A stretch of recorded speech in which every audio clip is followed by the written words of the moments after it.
नमस्कार, आप देख रहे हैं न्यूज 18 बिहार झारखंड। मैं आपके साथ लक्ष्मी। आचार संहिता से पहले मोदी सरकार ने नागरिकता संशोधन अधिनियम यानी सीएए के नियमों को लेकर की अधिसूचना जारी कर दी है, लेकिन अभी भी साल 2019 के जैसे ही सीएए विरोधी लोग इस पर सवाल खड़े कर रहे हैं। पाकिस्तान, बांग्लादेश और अफगानिस्तान से आए गैर मुस्लिम शरणार्थियों को नागरिकता देने पर सवाल उठा रहे हैं। सीएए की अधिसूचना पर सवाल और बवाल के बीच ये रिपोर्ट देखिए।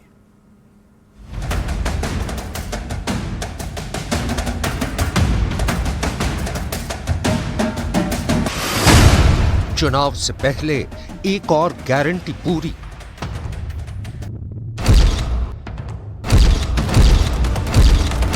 मोदी यानी गारंटी पूरा होने की गारंटी। वो भी किसी भी तरह से किसी भी सीएए कानून भारतीय संसद में 11 सितंबर 2019 को पारित हुआ था और 12 दिसंबर को राष्ट्रपति ने इस कानून को मंजूरी दे दी थी, लेकिन कांग्रेस समेत कई राजनीतिक पार्टियां और मुस्लिम संगठन इस कानून के विरोध में खड़े हो गए और सीएए विरोधी 2024 में भी 2019 वाले मोड में है। कांग्रेस से लेकर टीएमसी और ओवैसी से लेकर all India Muslim personal law board साफ कर चुके हैं, सीएए आएगा तो वो फिर शाहीन बाग वाला माहौल बनेगा और पोलराइजेशन हो। ध्रुवीकरण की राजनीति हमेशा से बीजेपी करती रही है, तो एक बार फिर सीए के नाम पर अब बताएंगे जनता के बीच में लेके जाएंगे कि ये जो लाया गया है ये इससे देश का भला नहीं होने वाला। आज सीए को लागू करना चुनाव से पहले अमित शाह जी हमेशा से कहते रहे। सारे राज्यों से इन्होंने मुद्दे को उठाने की शुरू किया। अब जिस वक्त सड़क पर बेरोजगार खड़े हुए हैं, जिस वक्त चीन की समस्या मुंह बाए खड़ी हुई है, जिस वक्त लोक सेवा आयोग लीक सेवा आयोग हो गया है, ऐसे वक्त पे विषयांतर करने के लिए ये कानून लाया गया है, हिंदू मुसलमान करने के लिए कानून लाया गया है। देखिए, बहुत ही दुर्भाग्यपूर्ण है कि जिस देश के संविधान में ये निहित हो धर्मनिरपेक्षता, उस देश में धर्म के नाम पर कानून बने। होना तो ये चाहिए था कि सभी धर्मों को इसमें शामिल किया जाता और सभी धर्मों के लोगों को सिटीजनशिप दी जाती, लेकिन किसी विशेष धर्म को छोड़कर बाकियों को सिटीजनशिप देना बहुत ही दुर्भाग्यपूर्ण और निंदनीय है। सीएए विरोधी अब भी वही बातें कर रहे हैं जो 2019 में कही जा रही थी और मुसलमानों को डर दिखाया जा रहा था कि इस कानून के आने से उनकी नागरिकता छिन सकती है। तब अफवाह फैलाई गई थी कि सीएए कानून के जरिए मुस्लिमों की नागरिकता छीनी जाएगी, जबकि ये कानून नागरिकता छीनने को लेकर नहीं, नागरिकता देने के लिए है। मोदी विरोधियों का ये भी कहना था कि इस कानून से खास तौर से मुस्लिमों को निशाना बनाया जा रहा है, जबकि ये कानून प्रताड़ित गैर मुस्लिमों को फायदा पहुंचाने के लिए है। तीसरा विरोध इस बात को लेकर था कि इस कानून के जरिए मुस्लिमों को भारत की नागरिकता क्यों नहीं दी जा रही है, जबकि सच ये है कि पाकिस्तान, अफगानिस्तान और बांग्लादेश में मुस्लिम धार्मिक तौर पर प्रताड़ित नहीं है। लेकिन मैं आज बोल दिया कि एक बीजेपी का इलेक्शन पब्लिसिटी है, नथिंग इज देयर। तो 20 साल में एक कानून पास हुआ था, उसका बाद 4 साल बीत गया, लेकिन अभी चुनाव जो आते हैं एक कुछ गाप पकड़ है, एक गाप पकड़ है, लेकिन असली फायदा किसी को नहीं मिला। देखिए, आदरणीय गृह मंत्री जी ने पहले ही बताया था कि लोकसभा इलेक्शन से पहले सीएए का रूल्स रेगुलेशन चालू हो जाएगा, तो चालू हो गया। हम जो बोलते हैं वो करते हैं। अब किसी की इससे तकलीफ नहीं है, सब आनंद भी आनंद में है, लेकिन हमारे मुख्यमंत्री को नींद नहीं आ रहा है, यही तकलीफ है उनकी। मोदी सरकार साफ कर चुकी है कि सीएए भारत का कानून है और ये लागू होकर रहेगा। इस कानून को लेकर सवाल कांग्रेस समेत उन सभी सीएए विरोधियों पर है जिन्हें घुसपैठिए रोहिंग्या और बांग्लादेशी तो कबूल है, लेकिन पड़ोसी देशों में धार्मिक रूप से पीड़ित अल्पसंख्यक उन्हें कबूल नहीं। मोदी सरकार के दूसरे टर्म में वो सारे चुनावी वादे पूरे हो चुके हैं जिसका अब तक जिक्र होता था। मोदी सरकार ने अपने दूसरे कार्यकाल में नारी शक्ति और राष्ट्रवाद से जुड़े अहम मुद्दों को चरणबद्ध तरीके से अमलीजामा पहनाया। अब विपक्ष बीजेपी की इसी नई रणनीति में पूरी तरह से उलझ चुका है। हम भारत को विकसित भारत बनाने वाले हैं और ये मोदी की गारंटी है। 3 तलाक से मुक्ति, धारा 370 का खात्मा, राम मंदिर का निर्माण। हमारे राम आ गए। श्री रामलला भगवान के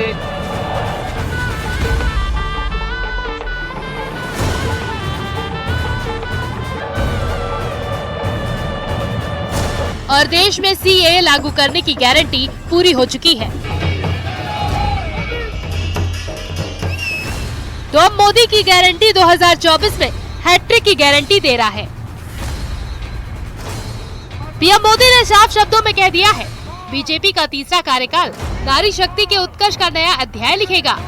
मोदी के तीसरे कार्यकाल में भारत तीसरी सबसे बड़ी अर्थव्यवस्था बनेगा और 2024 से 2029 के कार्यकाल में हिंदुस्तान विश्व में अपनी अलग छाप छोड़ देगा। सफलताओं की ये श्रृंखला ही नारी शक्ति पर मेरे भरोसे को और ज्यादा मजबूत करती है। मैं देश की हर माता, बहन, बेटी को ये विश्वास दिलाता हूं कि हमारा तीसरा कार्यकाल नारी शक्ति के उत्कर्ष का नया अध्याय लिखेगा। अयोध्या में राम मंदिर का निर्माण और फिर 2 महीने बाद देश में सीए लागू कर बीजेपी ने लोकसभा चुनाव में उतरने से पहले हिंदुत्व के तरकश में एक और तीर सजा लिया है। पार्टी की पूरी रणनीति जाति गणना का सवाल खड़ा करने की कोशिश में जुटे विपक्ष को हिंदुत्व और राष्ट्रवाद की पिच पर उतारने की है। प्रधानमंत्री नरेंद्र मोदी और केंद्र सरकार ने जो कहा वो किया। 2019 लोकसभा चुनाव को लेकर बीजेपी ने सीएए को अपने मैनिफेस्टो में शामिल किया था, यानी बीजेपी के मैनिफेस्टो को भी अब पूरा कर लिया गया है। मोदी सरकार ने अपने दूसरे कार्यकाल में हिंदुत्व और राष्ट्रवाद से जुड़े अहम मुद्दों को चरणबद्ध तरीके से अमली जामा पहनाया। सत्ता में आते ही पहले साल 2019 में 3 तलाक को दंडनीय अपराध बनाया। महिला आरक्षण बिल दोनों सदनों से पास करवा कर कानून बनाया।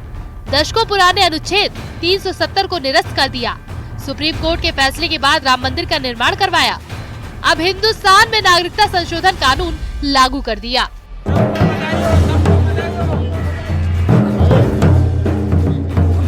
दरअसल देश में एक बड़ा वर्ग हिंदुत्व और राष्ट्रवाद से प्रभावित है। यही बीजेपी का परंपरागत और मजबूत मतदाता वर्ग है। चुनाव में उतरने से पहले बीजेपी चाहती है कि इस विचारधारा से जुड़े 22 से 25% मतदाता बीते 2 चुनाव की तरह ही इस चुनाव में भी मजबूती और पूरी आक्रामकता के साथ उससे जुड़े रहें। प्रधानमंत्री मोदी जी की विकसित भारत के जो संकल्प है, उस संकल्प की प्रतिपूर्ति होती है और सचमुच ये हर भारतवासी का संकल्प बनना चाहिए कि हमारा देश विकसित भारत बने। हम सब, क्योंकि विकसित भारत का मतलब भारत के हर नागरिक के जीवन में व्यापक परिवर्तन करना है। हिंदू, सिख, ईसाई, बौद्ध, पारसी ऐसी माइनॉरिटीज के लिए, अल्पसंख्यकों के लिए जो इन 7 लगते पड़ोसी मुल्कों में हैं, अगर उनको उत्पीड़ित किया जाता है, प्रताड़ित किया जाता है, तो भारत में नागरिकता देने का कानून बनाया है। दुनिया भर में इतना बड़ा मानवीय कार्य किसी ने किया है तो प्रधानमंत्री नरेंद्र मोदी जी ने और अमित शाह जी ने किया है। यानी प्रधानमंत्री मोदी का पहला और दूसरा कार्यकाल सियासी पटल पर अटल हो चुका है। तो अब तीसरे कार्यकाल की बारी है, जिसकी पूरी तैयारी है और नारा भी 400 पार कर दिया जा रहा है। Bureau report, news 18। एशिया की सबसे बड़ी फील्ड फायरिंग रेंज में तीनों सेनाओं ने भारत शक्ति युद्धाभ्यास के जरिए भारत में बने हथियारों की ताकत दिखाई। इस युद्धाभ्यास को देखने के लिए प्रधानमंत्री नरेंद्र मोदी भी जैसलमेर जिले के पोखरण फील्ड फायरिंग रेंज में पहुंचे। तो देखिए भारतीय सेनाओं के शौर्य को दिखाती है रिपोर्ट।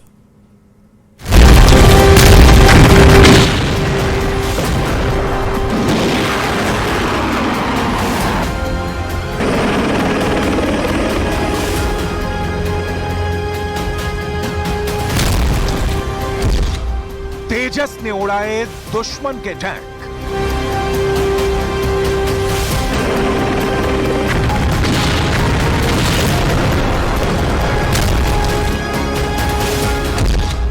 पिनाका की मिसाइलों से दुश्मन बर्बाद।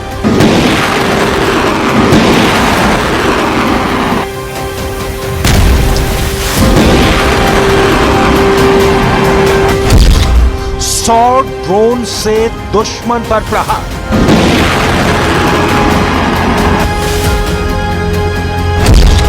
धनुष के वार ने धुआं धुआं कर दिया।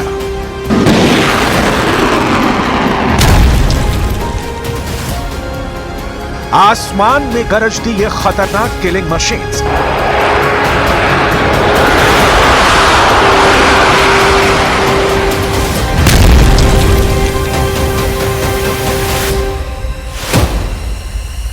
जमीन पर जाबाजी दिखाते हिंदुस्तान के सबूत।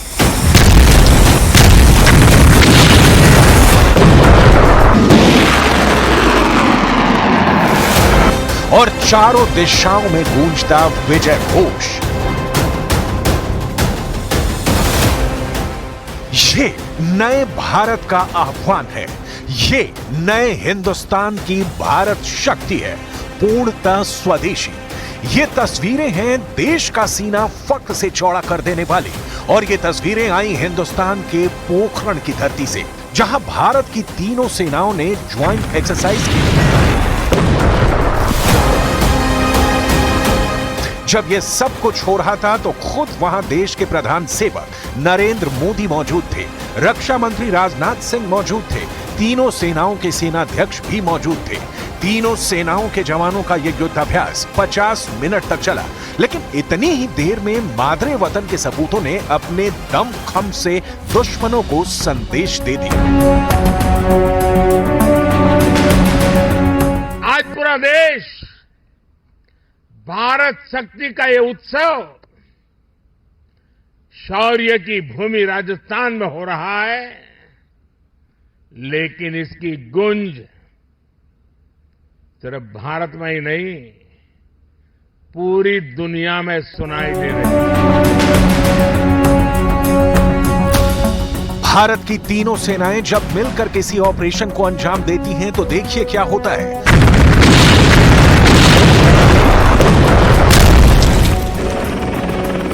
ध्रुव एक्शन में आ चुका है। ध्रुव में एक लाइट व्हीकल है।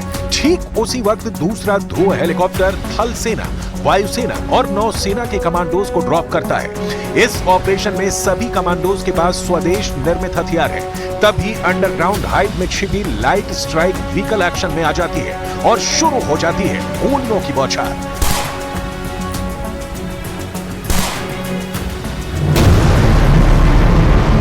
अब अर्जुन टैंक्स की गरज को देखिए। ये अत्याधुनिक टैंक खूबियों से लैस है।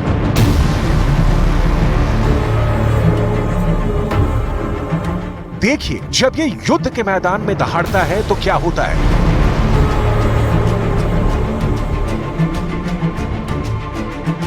और देखिए जब अर्जुन की तोप ने गोले उगलने शुरू किए तो पल भर में दुश्मन की ताकत हवा हो गई।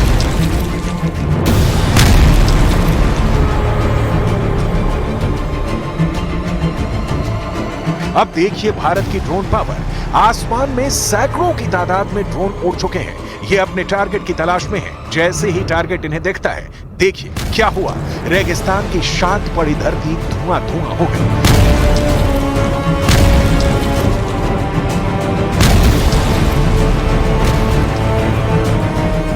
भारत की इस पावर का नाम है स्वाम ड्रोन। दुश्मन को उसके इलाके में घुसकर मारने में इन ड्रोन्स को महारत हासिल है। आज मेक इन इंडिया की सफलता हमारे सामने है। हमारी तोपों, टैंकों, लड़ाकू जहाजों, हेलीकॉप्टर, मिसाइल सिस्टम, ये जो गर्जना आप देख रहे हैं, यही तो भारत शक्ति है।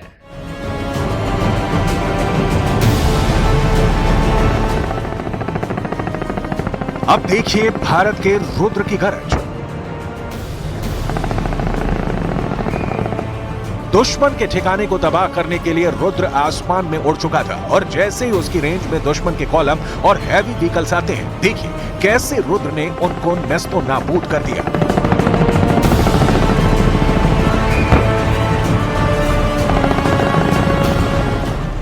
अब देखिए स्वदेशी K9 वज्र की ताकत। K9 वज्र अपने प्रहार से 1 किलोमीटर दूर मौजूद दुश्मन को टारगेट कर सकता है। ध्यान से देखिए इस वीडियो को।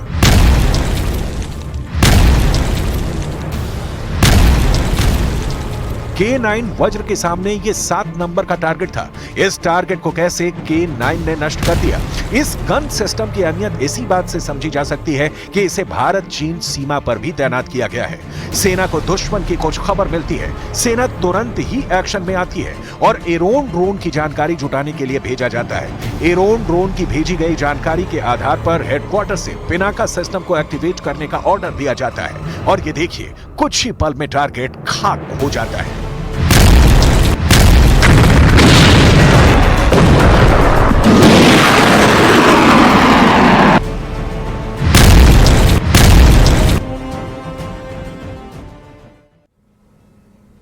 इस बुलेटिन में फिलहाल के लिए इतना ही, लेकिन एक जरूरी सूचना है। न्यूज 18 बिहार झारखंड पर आज शाम 6 बजे से लगातार लोकसभा चुनाव पर मेगा ओपिनियन पोल दिखाएंगे। 2024 लोकसभा चुनाव के लिए न्यूज 18 लेकर के आ रहा है 21 राज्यों के 518 लोकसभा सीटों का सबसे विश्वसनीय सर्वे। हमने साइंटिफिक तरीके से ग्राउंड जीरो पर जाकर 518 लोकसभा सीटों पर जनता की राय जानने की कोशिश की। इस मेगा ओपिनियन पोल में सवालों का एक ऐसा सीक्वेंस देखने को मिलेगा जिससे आपको 2024 चुनाव में जनता का एक्यूरेट मूड समझ में आ जाएगा।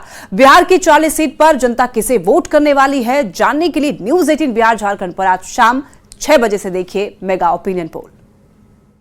दुनिया के सबसे बड़े चुनाव से पहले न्यूज 18 नेटवर्क लाएगा देश का सबसे बड़ा ओपिनियन पोल। 21 राज्य, 518 संसदीय सीट, 1 लाख से ज्यादा लोगों की राय, देश की जनता से सीधा संवाद और उनकी राय। एक सबसे बड़ा पोल, 20 चैनल्स, 16 वेबसाइट्स पर अब तक नहीं हुआ ऐसा opinion poll. News 18 mega opinion poll शाम 6 से रात 10 बजे 13 और 14 मार्च सिर्फ न्यूज 18 नेटवर्क पर।